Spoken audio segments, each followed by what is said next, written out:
Namun yang paling penting bagi kami adalah ini dari sisi tujuan sudah memang tidak nyambung gitu ya. Dari sisi tujuan tidak nyambung tadi. Agar kue pembangunan dibagi ke Kalimantan. Lah Kalimantan orang miskinnya jumlahnya lebih kecil kok daripada Pulau Jawa. Justru Pulau Jawa yang paling banyak miskinnya. Jadi itu dari sisi target dan apa yang dilakukan itu tidak nyambung. Belum lagi nanti kita lihat DKI Jakarta ya. DKI Jakarta sebagai investasi nomor 2 penanaman modal dalam negeri, nomor 1 penanaman modal dalam negeri, terus kemudian nomor 2 penanaman modal asing. Itu juga begitu banyak gitu ya orang miskin di sana gitu. Bahkan kalah pada tahun 2019 jumlah orang miskinnya tidak begitu terpaut jauh dengan Kalimantan Timur gitu.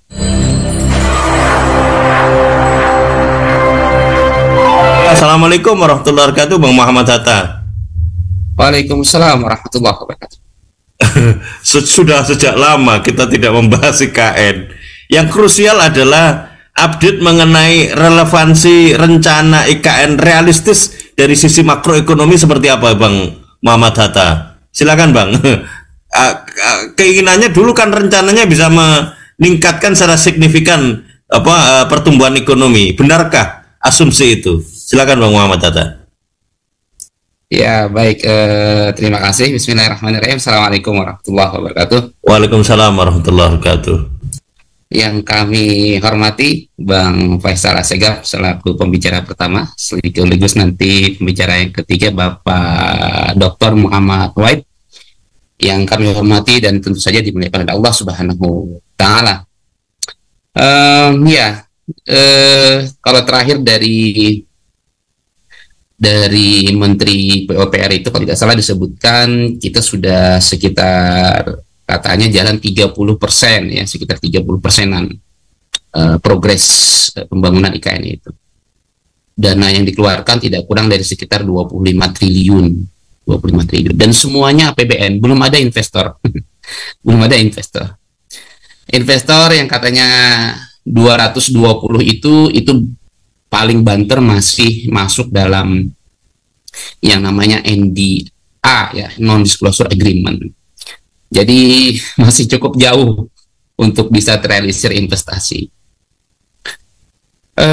Tentu saja investor punya beberapa pertimbangan yang kuat ya untuk masuk ke IKN ini. Ada beberapa resiko yang mereka hadapi. Yang pertama adalah resiko pasar ya, resiko pasar dan resiko politik ya. Nah itu yang mereka kemudian membuat begitu bimbang, ragu gitu ya, uncertainty, ketidakpastian yang cukup tinggi yang mereka hadapi. Jadi makanya kemudian sampai-sampai kan ada mau dirubah lagi tuh undang-undang segala macam gitu. Nah begitu. Namun kalau kita bicara investasi, kalau terkait dengan investasi ya, investasi sebenarnya kita sudah setiap tahun ya, saban tahun kita itu investasi sudah cukup besar ya. Investasi penanaman modal asing itu kalau kita catatan BPS itu sekitar 30 miliar dolar ya 2021 itu. 30 miliar dolar investasi asing gitu. Jadi bukan hal yang apa istilahnya sudah menjadi hal yang aneh gitu, bukan gitu ya. Sudah begitu banyak investasi asing di Indonesia ini, ribuan triliun ya kalau dirupiahkan. Nah, namun hal itu juga tidak membawa dampak yang positif begitu rupa bagi ekonomi Indonesia. Itu kita bisa lihat itu perkembangan data lembaga penjamin simpanan gitu ya. Bagaimana rasio bertambah jumlah uang ya, rasio jumlah uang rekening yang nominalnya saldonya di bawah 100 juta dibandingkan dengan rekening yang 1M sampai 5M lebih itu 80% bahkan hampir 90% dari bertambahnya jumlah uang di seluruh rekening di Indonesia tahun 2022 itu dikuasai oleh rekening 1M sampai 5M. Jadi ya itulah hasil dari investasi dari luar negeri itu gitu. Artinya pembangunan ekonomi itu hanya dirasakan oleh segelintir pihak saja.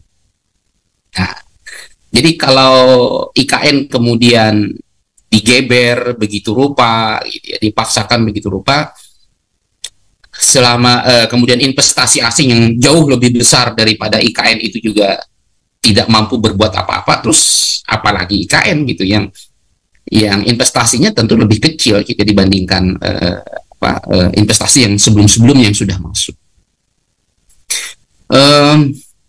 Itu satu. Nah, adapun terkait dengan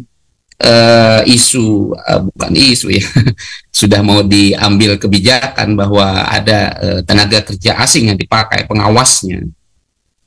Ini tentu saja menambah catatan gelap ya yang kami punya catatannya.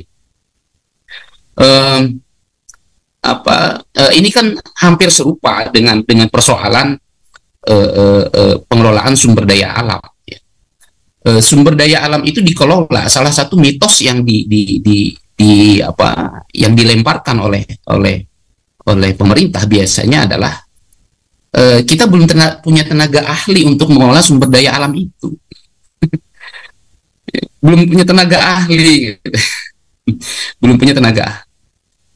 Bayangkan kami domisili di Balikpapan, Kaltim, batu bara di Kaltim ini itu nggak perlu pakai mesin yang canggih, dikeruk pakai tangan kira-kira bisa gitu.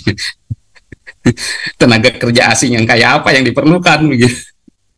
Tapi berapa banyak coba kita hitung badan usaha milik negara yang mengelola batu bara? Hanya satu. Dari produksi 600 juta ton setahun batu bara itu diproduksi, BUMN yang milik negara itu nggak nyampe 100 juta, hanya kurang lebih sekitar 50 juta ton dia produksinya. Bayangkan, hal yang tidak perlu teknologi yang begitu canggih gitu ya, terus kemudian tidak perlu tenaga asing yang begitu rupa karena batu baranya juga begitu gampang diambil, itu juga diserahkan kepada swasta bahkan asing. Coba kita lihat laporan keuangan perusahaan-perusahaan swasta yang mengelola yang menambang batu bara kita itu. Coba lihat laporan keuangan top eksekutifnya itu siapa saja itu. 80-90% itu bisa orang asing gitu. Bisa terlihat langsung dari foto-fotonya itu. Itu sudah begitu. Nah, jadi bagi kami ini adalah menambah catatan buruk untuk kesekian kalinya. Persoalan apa? Persoalan cara berpikir yang keliru berkaitan dengan pengelolaan negeri ini. Selalu saja kemudian seolah-olah orang asing itu lebih unggul. Kalau seperti ini ya, yang katanya revolusi mental itu kemana? Begitu. Ini yang jadi masalah. Dikit-dikit asing. Gitu. Dan kita tahu ini juga padahal pemerintah satu sisi juga ada misalnya mengembangkan pesawat amfibi N219 itu ya. Itu satu sisi anak negeri sudah begitu berupaya menunjukkan skillnya begitu rupa, tetapi posisi lain kok malah masih aja ngandalkan asing gitu. Pembangunan JIS konon itu tidak ada tenaga kerja asing pembangunan JIS. Begitu rupa pembangunan JIS ini. Jadi memang sangat ya tadi menambah, tidak lain ini adalah menambah catatan kelam di dalam catatan kami bahwa pembangunan negeri ini, tata kelola negeri ini tadi yang kata Bang Faisal tadi jurus mabuk sudah ini. jurus mabuk pokoknya bangun tanpa ada. Yang dikhawatirkan Bang Faisal tadi itu modus operandi untuk membangun logistik dengan narasi pembangunan IKN, itu dugaan yang berdasarkan analisa Bang Faisal Asgaf gitu loh, karena nyambung dengan kepentingan jangka pendek kontestasi politik begitu ya. Dengan all outnya menawarkan itu kepada investor agar segera ada cash money lah, apa uang keras lah begitu kira-kira secepatnya bisa masuk. Iya, fresh money itu uang segar bagi pilpres ya, bagi pilpres, termasuk dalam kasus proyek apa itu pasir ya, pasir laut ya. diduga kuat juga ke arahnya ke sana. Nah, jadi ini bagi kami. Jadi itu satu. Yang kedua, yang kami spesifik berkaitan dengan IKN ini adalah IKN itu kan kami catat. Kami sudah membuatkan e-book berkaitan dengan IKN ini. Mungkin nanti boleh kami share. Judul e-booknya adalah Pindah IKN dan Ilusi Keadilan Ekonomi. Kami sudah memberikan banyak catatan di sana bahwa meskipun pemerintah kemudian mengatakan bahwa 50% lebih sampai 57, 58, 9% lebih gitu ya. Pertumbuhan ekonomi itu kontribusinya ada di Pulau Jawa. Namun kalau kita lihat data BPS pula gitu, data BPS pula 50% lebih kemiskinan itu juga ada di Pulau Jawa. Nah, ini yang mau dibawa ke Kalimantan yang mana? Pertumbuhan ekonominya apa kemiskinannya? Dan justru data yang ada kemiskinan terendah itu datanya ada di mana? Di Kalimantan. Harusnya kan gaya model pembangunan Kalimantan yang dibawa ke Jawa, jangan terbalik. Kenapa? Karena kemiskinannya terendah. Jadi itu yang kami salah satu catatan yang kami bubuhkan di dalam e-book kami tentang ilusi keadilan ekonomi, Pindah IKN dan Ilusi Keadilan Ekonomi. Itu yang kedua. Yang ketiga, ada 4 titik kritis persoalan IKN ini. Yang pertama tadi itu ada tentu saja adalah tujuannya yang kami pikir tidak nyambung antara target dengan apa yang dilakukan. Yang kedua soal keuangan, yang ketiga tadi soal tempat ya. Yang keempat kalau tidak salah soal lingkungan yang kami catat itu. Nah, tentang keuangan tadi sudah dikasih di garis merah sama Bang Faisal tadi sudah disebutkan. Ini memperberat fiskal kita. APBN kita itu kalau kita tambahkan dengan pembayaran pokok utang BUMN ya, baik itu keuangan maupun non keuangan, plus bunga APBN kita itu 1.300 triliun. 1.300 triliun. Lah penerimaan pajak kita itu hanya 1.200 triliun, 1.300 triliun, bayar utangnya 1.300. Ini ini tata kelola keuangan kayak apa kira-kira ini? Penerimaan negara pajak 1.300 triliun, bayar utang, pokok utang plus bunganya 1.300 triliun. Katanya pakai patron MMT, modern monetary theory, harus defisit begitu. Kalau seperti itu kan ya makin hancur lagi tuh, rupiah aja nggak beranjak dari 14.800 nanti 15.000, selalu aja bolak-balik main yoyo di situ. Nggak pernah kembali, katanya mau dikembalikan hanya 1 digit 9.000 gitu kan rupiah. Nggak terjadi begitu. Jadi itu itu semakin mempersempit ruang fiskal kita. Makanya kemudian begitu aneh IKN digeber begitu rupa, tetapi kemudian bulan September kemarin pemerintah dengan memaksa begitu rupa menaikkan Pertalite ya, menaikkan. Padahal rakyat Indonesia itu sudah terseok-seok di tengah hantaman pandemi gitu ya. BBM naik pula bulan September gitu ya. Nah, ini bahkan PPN juga naik sampai 11%. Jadi itu sangat tidak tepat ya. Kalaupun gitu sudah tepat dari sisi tujuan target dengan apa yang dilakukan gitu. Dari sisi waktu tidak tepat.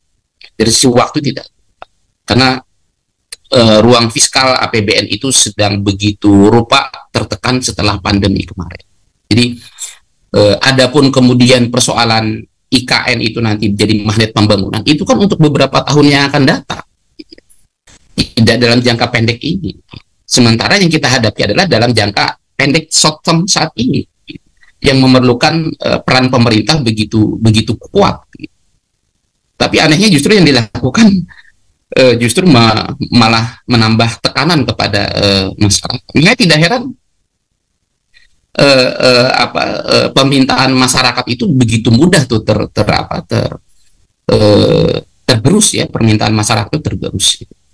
Terlebih nanti kita sangat khawatir dengan perkembangan geopolitik, termasuk juga perekonomian ekonomi global yang masih terhuyung-huyung, gitu ya. Eropa sedang resesi, gitu ya. Suku bunga masih begitu tinggi di Eropa. Eropa baru saja, European Central Bank baru saja menaikkan tingkat suku bunga. Itu memiliki resiko yang tinggi terhadap rupiah. Ya. Akan terjadi arus capital outflow sektor keuangan, pasar falas. Jadi kami pikir ini waktu yang sangat-sangat tidak tepat kalau dari sisi waktu tadi. Namun yang paling penting bagi kami adalah ini dari sisi tujuan sudah memang tidak nyambung, gitu ya. Dari sisi tujuan tidak nyambung tadi. Agar kue pembangunan dibagi ke Kalimantan. Lah Kalimantan orang miskinnya jumlahnya lebih kecil kok daripada Pulau Jawa. Justru Pulau Jawa yang paling banyak miskinnya. Jadi itu dari sisi target dan apa yang dilakukan itu tidak nyambung. Belum lagi nanti kita lihat DKI Jakarta ya. DKI Jakarta sebagai investasi nomor 2 penanaman modal dalam negeri, nomor 1 penanaman modal dalam negeri, terus kemudian nomor 2 penanaman modal asing. Itu juga begitu banyak gitu ya orang miskin di sana gitu. Bahkan kalah pada tahun 2019 jumlah orang miskinnya tidak begitu terpaut jauh dengan Kalimantan Timur gitu. Kenapa kita menggunakan data 2019 gitu? Karena sebelum pandemi katanya itu ekonomi normal. Mari kita lihat 2019 gitu. Begitu. Jadi kami pikir begitu Pak Slamet.